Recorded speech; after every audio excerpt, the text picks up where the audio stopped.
So a quick introduction to who we are. My name is Clare Gollnick. I'm the CTO of Terbium Labs. Terbium Labs is a premier dark web data intelligence company. And we specialize in using intelligence from the dark web to mitigate risk for our clients. So I'm Cathal Smyth. I'm with RBC. So Royal Bank of Canada is Canada's largest bank and one of the largest in the world. Within RBC, we have a cybersecurity research group named Vanguard. And our focus is on looking at future threats and innovations in the cybersecurity realm. As soon as we get started today, we're going to talk a little bit about what the principles that motivated our work today. The first principle is that data is an asset. Data has value. And because data has value to people and to organizations, it also makes it a liability. You have to protect your asset. And a lot of people in this room will spend a lot of time trying to protect that asset, but something we know, in particular here at BlackHat, is that defense, while necessary, important, even critical, is not sufficient. We take the approach and assume that exposure of proprietary data is inevitable. Data breaches are going to happen. No matter how many defenses you put up, no matter how much effort you put into prevention, things are still going to get out. And perhaps the industry that knows this more than any other industry is the payment processing industry, or credit cards. Despite massive investment to prevent and limit credit card fraud, credit card fraud losses still exceed $10 billion each year. And to make a bad problem worse, much of that money is funneled directly into organized crime and terrorism. So this is an extremely important problem, not just from a business perspective, but for society as a whole. And yet, combating credit card fraud is still a largely reactionary process. We'll talk more about what we mean by reactionary in a moment, but the work we're going to present today, we are going to demonstrate that we can do better, that there is another way to think about this problem where we don't have to wait to react to credit card fraud, but can actually prevent it. What does that approach look like? Well, it's an intelligence approach, and we call it data intelligence, kind of to contrast it with threat intelligence. And the idea is that your data is going to get out there, and in this case, payment cards data are going to be breached. People are going to try to steal them just in the act of using them.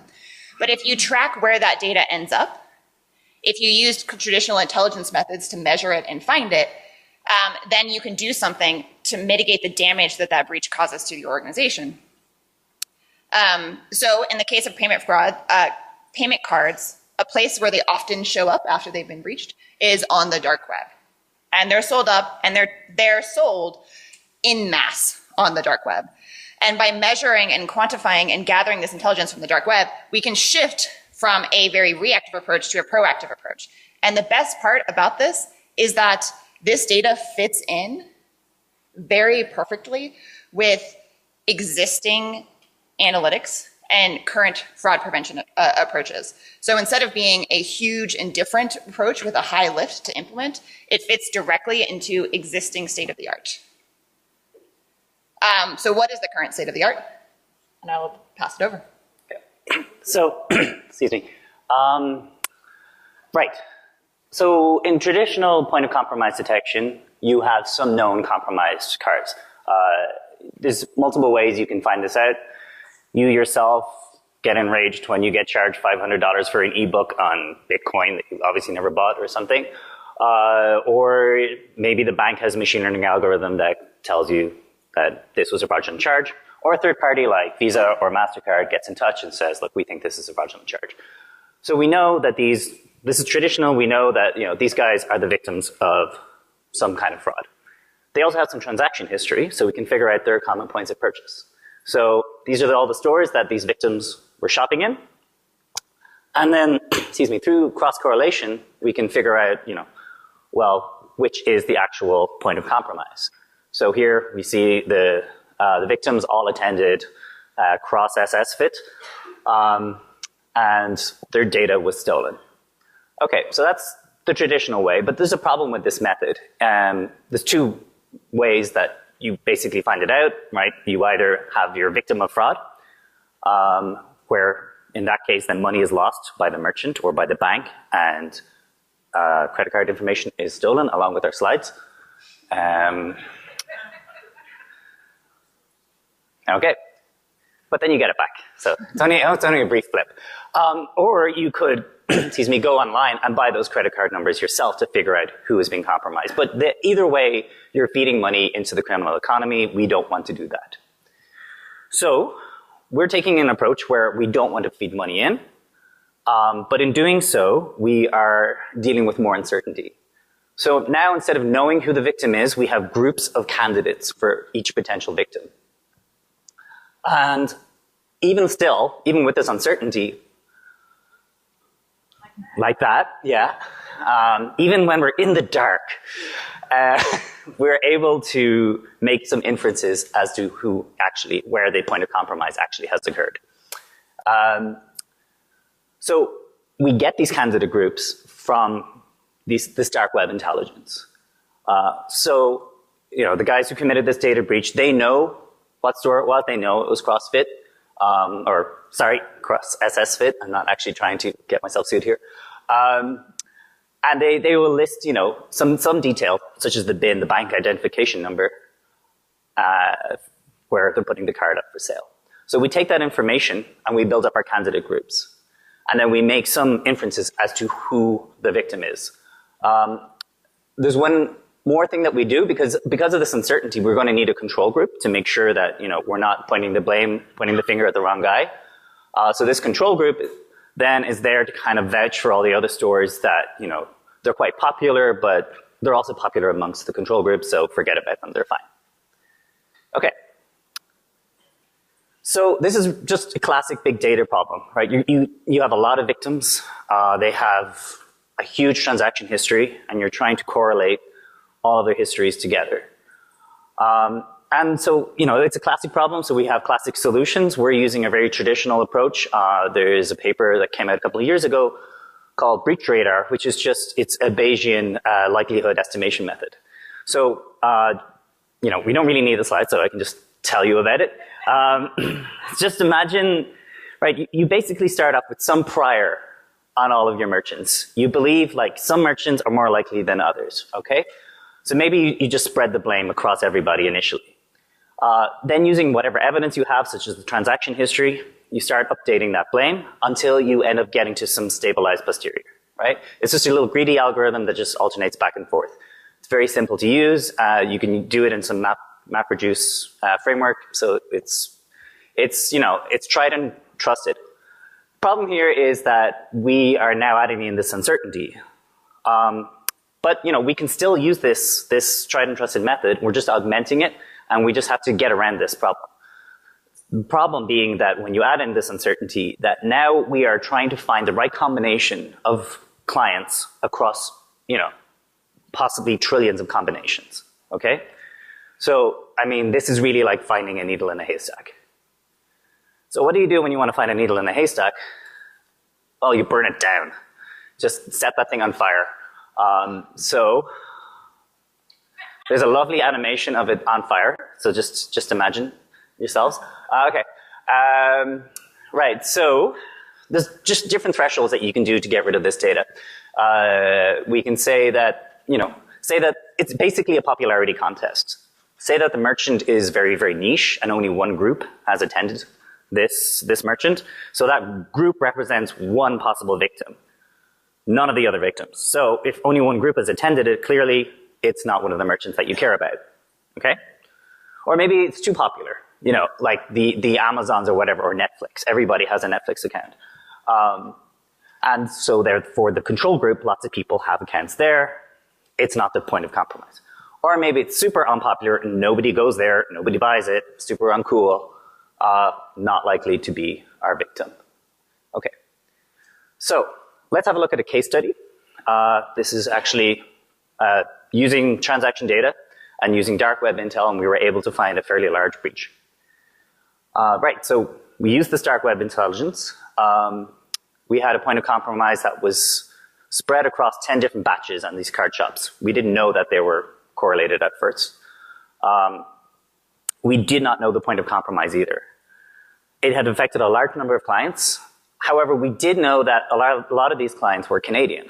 And so therefore, we figured that the business was probably Canadian as well. Okay, so This figure here, this is our probability distribution for the merchants and the likelihood that they were the point of compromise. So on the x-axis, we have the merchants. The merchant here really refers to the merchant name, the point of sale terminal, and the week of any transactions. So on the y-axis, we then have the likelihood. So you can see that our number one spike, that has a probability of about 0.04%, which might seem small, but that is 60 times larger than random chance, and it's twice as large as the second largest group. But, we can't just call it a day and say that this point of compromise, which is a restaurant chain, we'll call it Bob's, we can't be 100% sure, so we need to look at some secondary evidence. So this secondary evidence is, well, let's look at, a time profile of this risk. So this is the risk for Bob's from July up until September. And you can see in July, there's zero risk. Bob's is fine. But I would really recommend not going to eat there in late August, because trust me, it spikes up to about 0.04. Let's see. Okay. There we go. I think if I just keep hitting this, it wakes up. Okay. So yeah, this is a really good indicator that the victim, or the point of compromise is Bob's, because we're seeing this repeated spikes in this short time window. So, the algorithm doesn't build in any kind of temporal coherence. So the fact that we're seeing that is a very strong indication that this is also our victim. Another secondary piece of evidence we can use is the transaction data. So we've got two figures here. On the left is the transaction data for Bob's, and on the right is for our second most likely candidate. This is a popular online digital store. Let's call it Gappelzon. So on the left, we have Bob's, and in both figures, we have two curves. We've got the transaction curve in blue, and we've got the group spread in orange. So the transaction curve is just the number of transactions made by candidates that week. The group spread is the number of groups that have interacted with that merchant. So when the point of compromise occurs, you actually want these two curves to be as close as possible, because that means that there's only one candidate in each group that has shopped there. So while the digital store is a lot more popular, you can see that the blue curve is usually way larger than the orange, so it's very unlikely to be our point of compromise. So using this information, we were able to confirm that this was a point of compromise. We were also using historical data, so I was able to go back, talk to the fraud department. They were like, yep, that was a point of compromise. And we really do feel like this method works with very, very large and messy data. So I'll pass it over to Claire for the conclusions. Okay, so the takeaways from this message is that traditional fraud detection is reactive. And by that, we mean we wait for fraud to occur so that we can identify specific, or attempted fraud to occur, so we can identify specific accounts and then begin our mitigation techniques. You don't have to wait for that to happen. You can start the moment that the criminals try to monetize or build their business online using dark web intelligence. And this is a big win, because more than just preventing fraud, you are actually stifling the criminal economy by stopping money from feeding into that system that is propagating this business and creating a systemic risk. The second takeaway from this is that this is not a method to prevent a point of sale breach. This happens starting with the assumption that some amount of data loss is inevitable. That does not mean that defensive measures where you're trying to, chips and other measures are not important. They're very important at reducing fraud. But even with all of those measures, some information is still going to get out there, and you still have methods of mitigating that damage after it occurs. And this is what we call the dark web data intelligence approach. And the other really important message to take away is that this is really a small shift in the way that you think about traditional common point of purchase analysis, as opposed to a dramatic new algorithm. And that's a win, because it means that it is easy to implement and widely accessible for the entire industry. And one of the things about combating credit card fraud is it really is an industry-wide problem. that would benefit from a lot of collaboration across the entire industry. And so one of the reasons we're presenting this approach today is to encourage you to come talk to us about how you can make this, you can make these changes and implement this strategy in your own organization. And I think that's it. Yeah. I think we're ready to open up for any questions. So, so we'd like to say thank you to our colleagues, Danny Rogers, CEO of Terbium, Corey Fong, who's the head of research at Vanguard, it's RBC, and Daniel Spertfinger, who helped us out with the fraud details. Yeah, so despite all the interruptions, we still managed to kind of blaze through that. So we'd love to get any questions from you guys at all, and anything at all.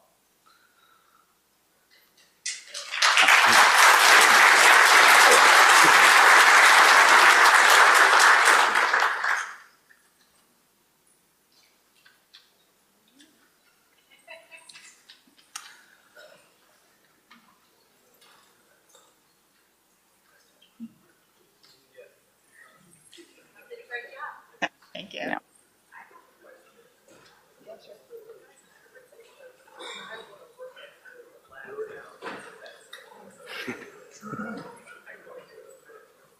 RBC is cool too. Yeah. How much more difficult is it when you find those in the dark web? They're not one compromise, they're multiple compromises from different sources without them together. So that kind of blows away your algorithm if you're looking for one when it might be 10 or 15 that's compromised.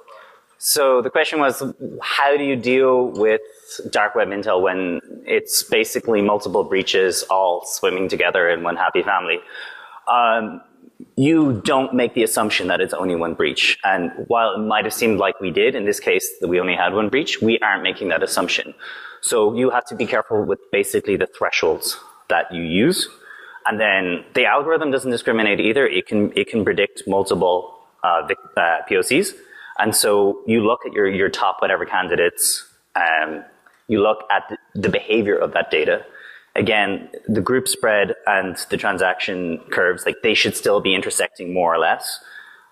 So you can still make inferences when there's multiple breaches that are mixed in together. So yeah, and we have come across that. Yeah.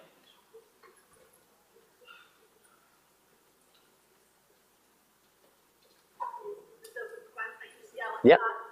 So once it's up on the dark web, it can be monetized pretty instantaneously. I mean, how long is the window for this kind of preventative stuff to really work before you have the exact same problem you already did about it's out there and being used? So we are, right now this is a proof of concept, but when it's fully implemented, it can be automated end to end from the data collection to the analysis. The data collection can be fully automated and collected almost as fast as the information can be found. And then on the transaction side, the algorithm can be run distributedly and can converge within 30 minutes or so. Yeah, so I mean, in the traditional POC detection, it's still actually incredibly fast. Like, I really am impressed with how fast, and I'm honestly, half the time I was competing with Daniel to find a POC. But even still, we can still get an edge on them, and within 30 minutes, for one very large breach where it would have taken them a couple of days to be very sure, because you have to, basically, you form a hypothesis by looking at victims, and then you wait to confirm that hypothesis, where in this case, you don't have to wait. So we would have found it within 30 minutes. That's making the assumption those cards are put in use relatively quick after the compromise. If they plug something in at a gas station, they collect data for 4 or 5 months, then dump them. It'd be a lot harder to stop them if there's not any indicators out there yet. Yeah, so we don't make assumptions on when the point of compromise occurred, right? We usually we look at a history of like 2 to 3 years within the lifespan of a credit card. But you're not going to stop them if they're dumped all at once. Or if they're gradually, you can see it. Oh. So yeah, the question is how do you think about the delay between when the cards are actually breached and when they might actually appear for sale? So this is a risk mitigation. So one of the things that in some cases, the breach is ongoing, in which you might actually be able to prevent further breaching. But you can also just get a heads up on your mitigation attempts, which means if it's a large breach and the card's very fresh, you might want to start reissuing. You might want to start notifying customers. You might want to feed this directly into your real-time transaction algorithms. Like there's lots of different ways you can act on this data, given the fact that our point of prevention comes at the moment that they try to mass monetize this data, as opposed to keep it very close to their chest. I have a question on your left. Left, sorry, oh yeah, sorry, really bright. Given that this model is kind of nascent, have you considered any mitigations criminals might take, such as commingling data from multiple breaches or withholding cardholder information in certain quantities from breaches to make this harder as it gets more popular? Do you want to? Yeah, so we have been very careful with exactly how we presented this data today because we agree with that. So sorry, repeating the question, it was, can't the criminals just overcome this method? So that we think of it on two levels. One, some of what we are observing are their ways of advertising to their customers. And so this is how they make money off their business. And so if we force them to change their methods, they're moving into less and less effective methods. And in some ways, when you think about an intelligence approach, that is part of the goal. So we're careful, one, about our sources and methods and specific details so that we can, still perform this methodology, but also keeping in mind that stifling the economy, even if it requires them to change their methods, is still the goal of how you approach solving credit card fraud.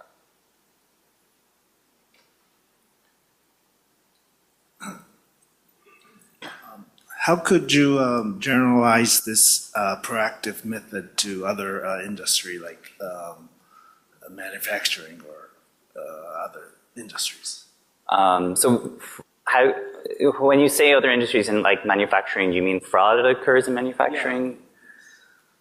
Yeah.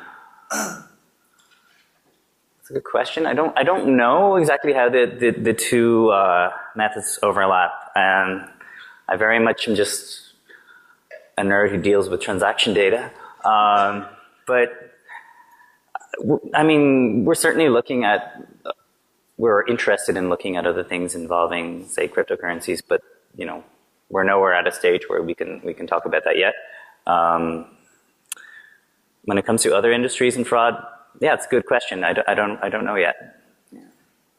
I think the thesis that motivated this work is generally applicable, which is that data is valuable, defense is necessary and important, but not always going to be sufficient, and that data is going to leak. So if you take the approach of measuring where that data is and who's using it and how they're using it, then you can still think about using this data intelligence approach to prevent some sort of damage that might occur to the businesses. And I don't think that common point of purchase specifically necessarily generalizes to other industries, but the thesis behind the work, I still think has a place. It's a good place to start. Yeah.